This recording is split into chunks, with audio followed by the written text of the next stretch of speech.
बिस्मिल्लाहिर्रहमानिर्रहीम अस्सलाम वालेकुम। Welcome to my YouTube channel.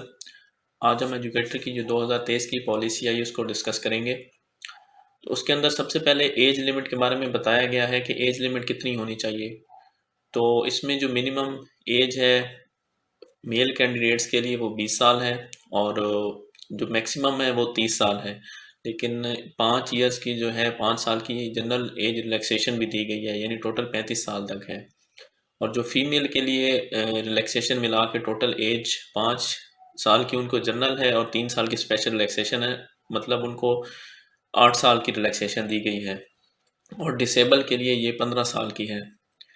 तो इस लिहाज से जो मेल कैंडिडेट्स के लिए अपर एज लिमिट है वो 35 साल है और फीमेल के लिए 38 यानी कि 38 साल 38 ईयर्स तक है कि वो उस पर अप्लाई कर सकते हैं। इसके अलावा जो नेक्स्ट इसका है वो है मार्क्स के हवाले से। मार्क्स की जो एग्रीगेट बनाया गया वो इस तरह से बनाया गया कि इंटरव्यू का जो मार्क्स हैं वो 10 नंबर हैं। प्रोफेशनल क्वालिफ़िकेशन जैसे कि किसी की बीएड, एमएड, एमए एजुकेशन, इस तरह की कोई क्वालिफ़िकेशन है तो उसको 5 नंबर अलहदा से मिलेंगे। जो एकेडमिक क्वालिफ़िकेशन है वो 65 मार्क्स यानी 65 नंबरों की है। उसके अंदर जो मैट्रिक के नंबर हैं वो 10 नंबर काउंट होंगे, इंटरमीडिएट के 15, ग्रेजुएशन के 15 और मास्टर डिग्री के 25। और अगर किसी का बीएस है तो उसके टोटल 40 होंगे, यानी कि ग्रेजुएशन और मास्टर डिग्री को मिला के। तो इसको कैलकुलेट करने का जो फार्मूला है वो इस तरह से है कि फर्स्ट करें मैट्रिक में अगर किसी के 900 नंबर हैं, टोटल फर्ज कर लेते हैं हम 1100 में से, तो उस हिसाब से इस एग्रीगेट के मुताबिक उसके नंबर बनेंगे 8.18 मतलब 8.181। तो इस तरह से सबको सबको कैलकुलेट किए जाएंगे, सब डिग्रीज के मार्क्स, और उनका टोटल किया जाएगा। मतलब 10 मार्क्स की कैलकुलेशन जो होगी वो इस तरह से होगी। जितने आपके मार्क्स होंगे उनको इनके टोटल मार्क्स के साथ डिवाइड कर दिया जाएगा। बाकी भी आपके जितने भी मार्क्स हैं आप अपने जो मार्क्स आपने लिए हैं उनको टोटल नंबर से डिवाइड करके और मल्टीप्लाई कर दें 10, 15, 15 और 25 के साथ, तो आपका अपना जो एग्रीगेट है वो निकल आएगा इस हिसाब से।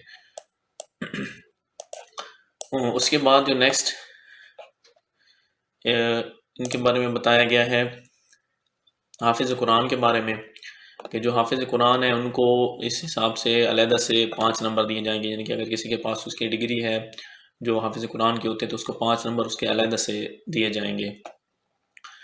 और बाकी इसके अलावा नेक्स्ट इनका है तहसील लेवल पे, अगर आप अपनी तहसील में अप्लाई करेंगे, marks for applying in home tehsil, तो उसके भी आपको अलग से 5 नंबर दिए जाएंगे। और जो है स्क्रीनिंग टेस्ट के नंबर 15 काउंट होंगे, वो भी इसी तरह से काउंट होंगे। मतलब आपके 70 नंबर हैं टेस्ट में, 70 को डिवाइड करें 100 से और फिर 15 से मल्टीप्लाई करेंगे तो आपका एग्रीगेट निकल आएगा। तो इस हिसाब से इसकी कैलकुलेशन की जाएगी। ये कैलकुलेशन के बारे में आपको बाद में बताया जाएगा जब इसका ऐड आ जाएगा, या आप इसमें कमेंट करके भी पूछ सकते हैं। इसके अलावा एक और इसमें है कि सिविल सर्वेंट अगर किसी की डेथ हो गई स्कूल एजुकेशन डिपार्टमेंट से रिलेटेड, उसमें जॉब करता है, तो पहले तो वो उसका फिर जो अनएम्प्लॉयड चिल्ड्रन होगा, मेल या फीमेल जो भी, उसको 10 नंबर अलहदा से दिए जाएंगे। मतलब जो उनका टोटल एग्रीगेट मार्क्स बनेंगे उसके अलावा उसको 10 नंबर इजाफे दिए जाएंगे। नेक्स्ट जो इसका है ट्रेनिंग के हवाले से, कि नेक्स्ट आगे फिर इनके प्रोसीजर बताए हुए, एडवर्टाइजमेंट आएगी इनको, तो लिस्ट वगैरह फिर लगेगी। बाकी लेटर ऑफ एग्रीमेंट है ट्रेनिंग के हवाले से है कि कायद-ए-आज़म अकेडमी में इनकी ट्रेनिंग की जाएगी, जो मतलब सिलेक्शन होगी जिनकी।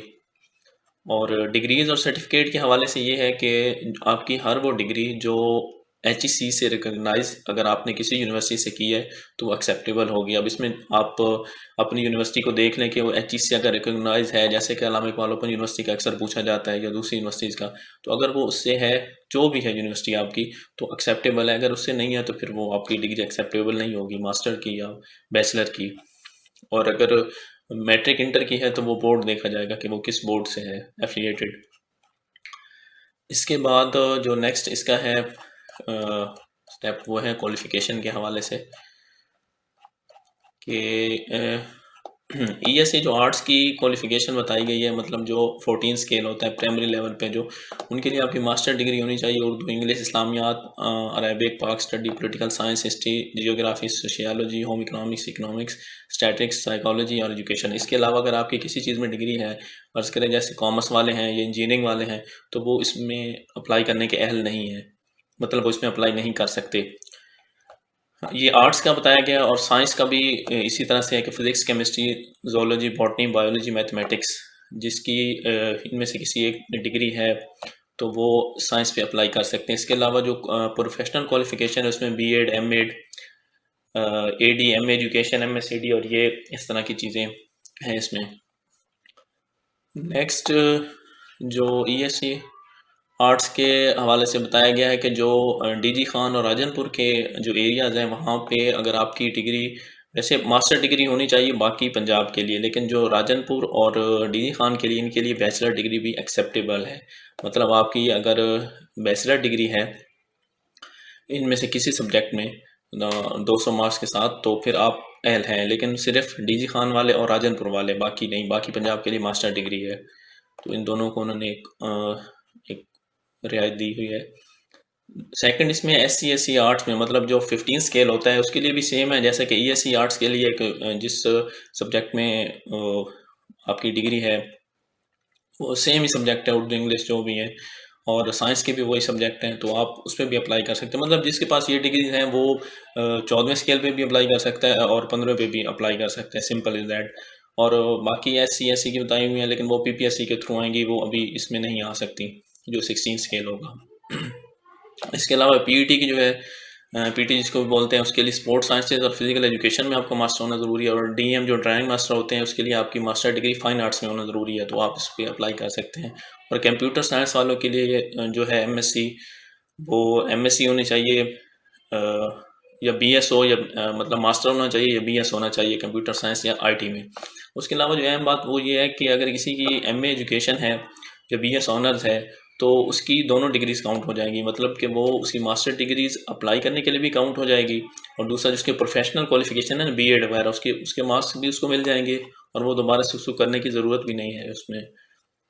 और एक और चीज़ इसमें बताई गई है कि जिन स्टूडेंट्स की, जिन कैंडिडेट्स की प्रोफेशनल क्वालिफिकेशन बीएड, एमएड या कुछ भी नहीं है, उनको वो कुछ टाइम देंगे। उसके अंदर ये लिखा हुआ है कि 5 years from the date of issuance of letter of agreement, जब आपकी अपॉइंटमेंट हो जाएगी उससे लेके 5 साल आपको दिए जाएंगे। आप उनमें से बीएड की जो डिग्री होगी, आप अगर उसको कंप्लीट करके सबमिट करवा देते हैं तो वो आपकी एक्सेप्टेबल हो जाएगी। इसके अलावा सिर्फ मास्टर डिग्री चाहिए, बीएड ज़रूरी नहीं है इसके लिए। और उसके अलावा बीएड के बाद जो हमारा लास्ट स्टेप है वो है सिलेबस के हवाले से। सिलेबस जो ईएससी के लिए है, मतलब जो 14 स्केल के लिए आर्ट्स के लिए है, इस्लामियात है 10 नंबर की, सोशल स्टडीज़ 10 नंबर की, उर्दू इंग्लिश 30 नंबर के, और इसके अलावा बेसिक कंप्यूटर 10 नंबर का। जो करंट अफेयर्स और जनरल नॉलेज हैं वो 10 नंबर के हैं। मतलब करंट अफेयर और जनरल नॉलेज को छोड़ के तैयारी के लिए आपको जो बुक्स हैं वो ऑलमोस्ट छठी सातवीं जमात की से लेके, छठी सातवीं जमात से लेकर 10वीं जमात तक की जो बुक्स हैं, ये इस्लामियात की, सोशल स्टडी, उर्दू, इंग्लिश की, इनको पढ़ना चाहिए।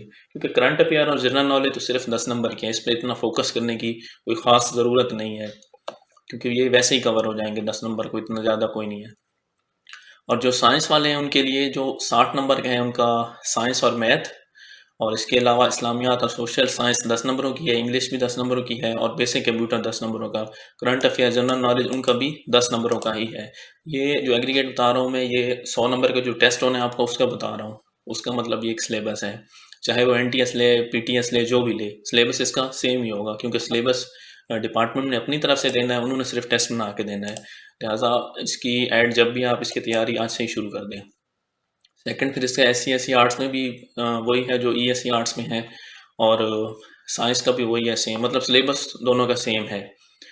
ईएससी आर्ट्स का और एससी आर्ट्स का, यानी कि 14वें 15वें स्केल का आर्ट्स का सिलेबस सेम है, और 15वें 14वें 15वें जो स्केल है उसका साइंस का सिलेबस भी सेम है। तो इसके अलावा फिर बाकी इसमें चीज़ें और भी बताई गई हैं। एनुअल इंक्रीमेंट के हवाले से पे पैकेज का भी बताया गया है कि जो जो बेसिक पे जो 14 स्केल की है वही होगी, और पीरियड ऑफ कॉन्ट्रैक्ट भी है। पेंशन के हवाले से भी बताया गया है। बाकी तो ये आज की वीडियो थी, उम्मीद है आपको पसंद आई होगी। आपको कोई क्वेश्चन हो तो आप कमेंट करके पूछ सकते हैं। Thank you. अल्लाह हाफिज़।